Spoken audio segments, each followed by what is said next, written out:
আমি শুভেন্দু অধিকারী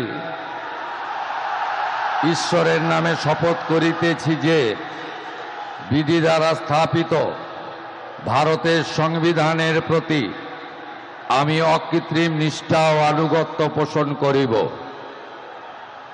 আমি ভারতের সার্বভৌমত্ব ও অখণ্ডতা রক্ষা করিব।